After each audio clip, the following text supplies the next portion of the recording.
Oh, hello. Tonight we're going to be making a Ugandan ROLEX, and the first step to make that is making some chapati, which is a type of unleavened rolled bread. First step is we've got three cups of all-purpose flour in this bowl here. To that, I'm going to add a teaspoon of both salt and sugar. This is unleavened, so you don't have to worry about where you put it and anything else. And then we're going to add 3 tablespoons of oil. I've got olive oil here, but you can use grapeseed or other oils you like. And then we're just going to give this a really good stir and get everything sort of incorporated together to start with. Here.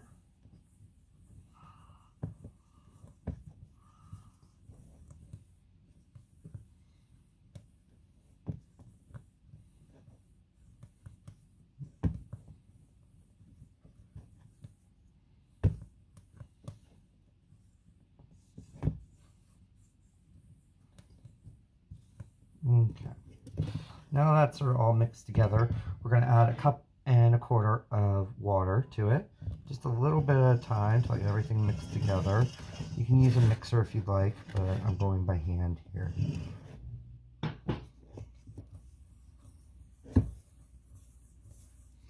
Now just slowly bring everything together.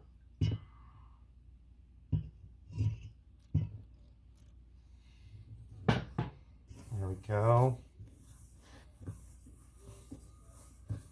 Alright, keeping that mixing together. I'll do this in about quarters with the water.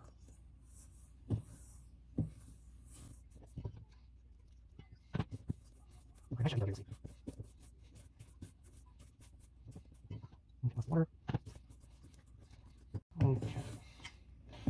You see it's come together. It's a bit shaggy right now, like me. And we'll just work this together and knead it for about 5-10 minutes, so it's a nice incorporated bowl. It may take as much as 15, but it shouldn't be too bad. There, and we'll come back and show you that finished product. Alright, so here's our chapati bread dough, and it's nice and smooth. You can see how fluffy and nice it is. We're just going to put a little bit of olive oil over the top just to help it from drying out, not too much. And we're going to cover it and let it rest here for about 15-20 minutes, and we'll come back and work the dough. We'll be back soon. 6 little balls, so we're just going to split our dough in half. Okay, you can see we got 6 even ones here. And we get my rolling pin here. I'm just going to roll this out super thin. We want that gluten developed so it will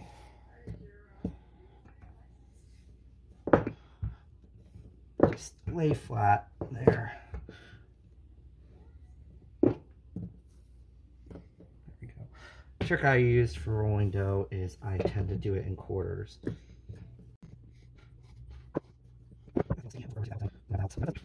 goes out super thin, super flat. It's nice and round. So there. Or you can roll this too.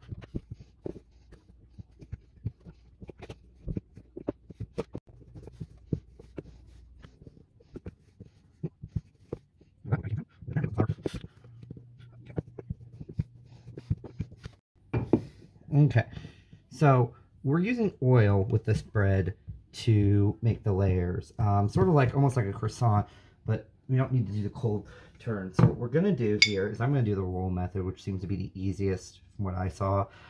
We just want to put a little olive oil on here, or whatever oil you used in the bread, and then we're going to spread her out here.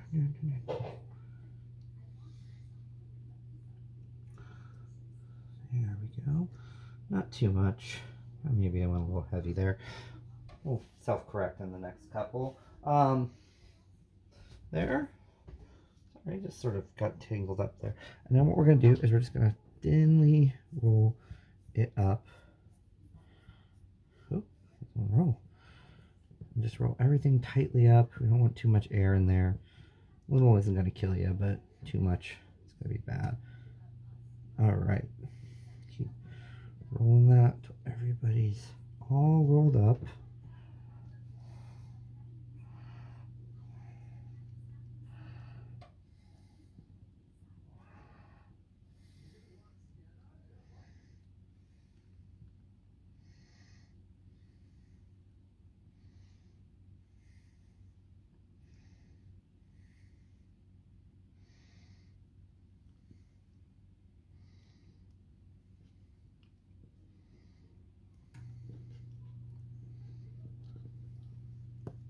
Okay, and you have that nice long snake there.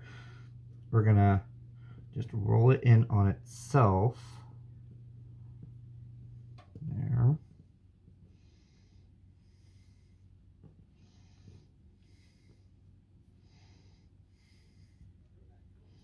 Press her down, and then we're just gonna roll her out again.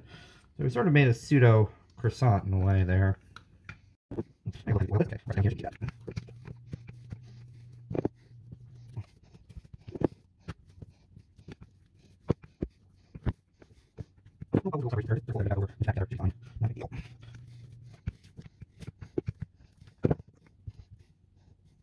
Okay, so next we're going to do is I'm going to transfer this over to our pan, and we're going to cook this first one off. Be right back. Alright, so we have our pan here, and I've had it heated up. And I'm just going to put a little bit of oil on here. And we are going to put our rolled out bread in the center there. And we're just going to cook it off, let it fry off and bake. Probably about 2 to 3 minutes per side. Come back here real soon and show you what it looks like. Alright, first side's there. You can see how nice and bubbly and beautiful it looks. Puffed up nicely. And we're just going to give it a quick flip here. And look how nice and golden brown that is. About another 2 minutes on this side. And we'll just keep through it. We'll go through the whole batch. And then we'll be able to have this and show you the fillings that go in it. Be right back. Alright, so this first one is all ready to go. And we're just going to pull her off. Show you the other side. There we go. This looks like a tortilla.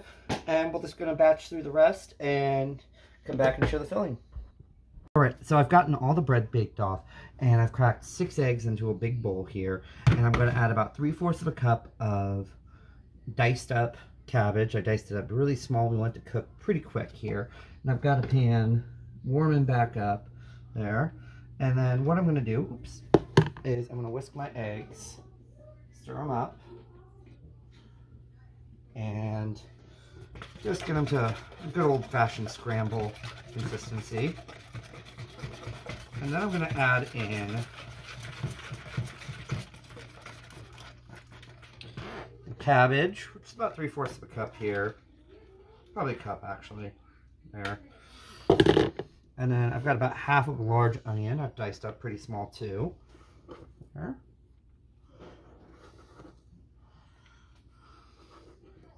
And I'm just going to give that a quick mix and stir, get everything mixed together, get the egg covering everybody. There. Almost look like another dough. And then we're going to add some seasoning. For this, I'm just going to do a little salt and pepper. Nothing too fancy. Salt and pepper to taste. Whatever you like.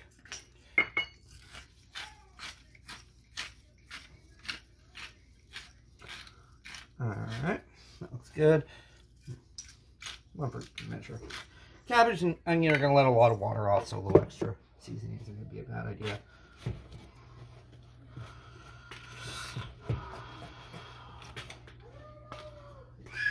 Oh, don't know what's going on over there. Make sure to edit that out. Alright, we got her all mixed up. We're going to reset here and show you the pan in just a sec. Alright, so we have our pan and it's pretty warm. We'll put it on medium low there.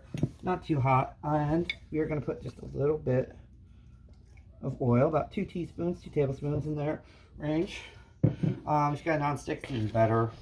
Stainless steel, or not stainless steel, cast iron, I mean. There. Alright, we got our egg mixture all mixed up there. And we are going, the oil should be hot by now. It's heating up pretty quick. And we're just going to put that down in here. And split her on out. Make sure it's even. Get everybody to cook. There, we'll start moving stuff around just so the stuff at the bottom cooks and everybody gets all cooked through here. You can also add some cilantro to this. I'm going to put the cilantro on top of the eggs after they're done for those of us who can have cilantro in our family and those who can't.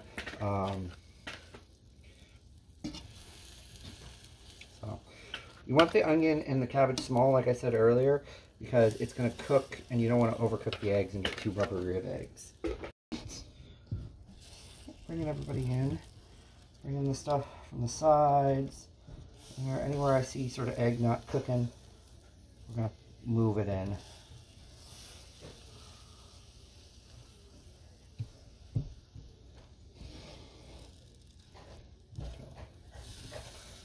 And don't be afraid if it sticks a little or it breaks up. It'll still be good. It doesn't cook all perfect for you.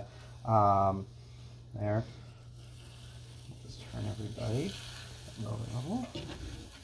We're going to use a 2-1 handle there. Get everybody stirred around. We want it to still sort of stick together, so we're not going for a full scrambled egg look.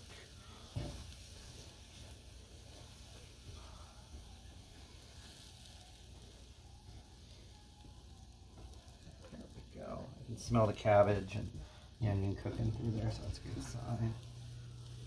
There we go. There we go. We'll come back once it's all cooked and together and show you the assembly of the finished product. Alright, our egg mixture is pretty much all cooked together. The cabbage is there. It's all starting to get really good looking. So what I'm going to do is I'm going to assemble this now. You're going to take a little bit of the egg here. We're going to put it in the middle here. Spread it out so it's nice and flat.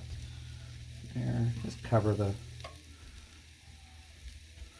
There, it doesn't have to be perfect. And then a little bit more there on the edges.